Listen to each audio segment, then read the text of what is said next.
হয়, মানে তেখেতে আমাক সৰু থাকোঁতে তাইক তেনেধৰণৰ কথা আমাক কোৱা নাছিলে পোনপটীয়াকৈ। আমি শুনিছিলোঁ মানে দেউতাই আমাৰ নৰেন্দ্ৰ নাথ বৰা বুলি স্বাধীনতা সংগ্ৰামৰ কলিয়াবৰ স্বাধীনতা সংগ্ৰামৰ বুৰঞ্জী যিজন প্ৰণয়ন কৰোঁতা, তেখেত আমাৰ ঘৰলৈ আহিলে দেউতাৰ লগত কথা পাতে আৰু তেনেধৰণে ভাবি শইকীয়া একেজন আছিলে, তেখেতো আহে কেতিয়াবা, তেখেতৰ লগতো কথা পাতে। এই বিভিন্ন মানুহৰ লগত কথা বতৰাৰ যোগেদি আমি শুনা কথাবিলাকে শুনো আৰু সাধুকথাৰ দৰে শুনি থাকোঁ।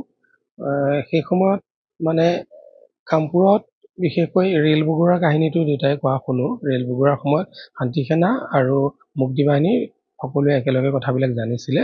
মানে শান্তি সেনাৰ সকলোৱে নাজানে, কেৱল নায়কজনে জানে কথাখিনি আৰু বাকী কোনেও তেনেকুৱা ধৰণৰ কথাবিলাক নাজানে। আৰু ৰে'ল বগোৱাৰ গোটেই কাহিনীখিনি দেউতাৰ মুখত শুনিছিলোঁ। তাৰমানে মৃত্যুঞ্জয়ৰ কথাখিনি যে সঁচা পটভূমিত হৈছিল, সেই কথাটো আমি দেউতাৰ মুখেৰে শুনা কথাবিলাকতে আমি অনুভৱ কৰিছিলোঁ। আৰু স্বাধীনতাৰ পিছত আহি আমাৰ স্বাধীনতাৰ পিছত দেউতাই আমাৰ বাগিচাত কাম কৰিছিলে। তেখেতে স্ত্ৰী শিক্ষাৰ ওপৰত বৰ গুৰুত্ব দিছিলে আৰু সেইকাৰণেই হাটবৰৰ যিখন এতিয়া বৰ্তমানৰ ছোৱালী উচ্চতৰ মাধ্যমিক বিদ্যালয়, সেইখন মাইনৰ স্কুল হিচাপে প্ৰতিষ্ঠা কৰিছিলে। আৰু সেই মাইনৰ স্কুলবোৰ প্ৰতিষ্ঠাতাৰ অন্যতম গুৰিধৰোঁতা আমাৰ দেউতাও আছিলে।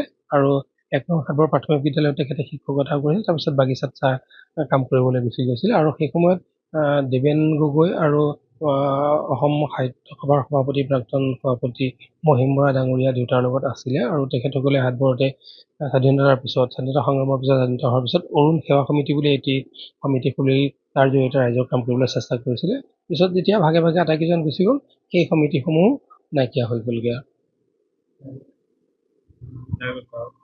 যিকোনো খবৰৰ বাবে যোগাযোগ কৰক 9181307221 আমাৰ এই নম্বৰত।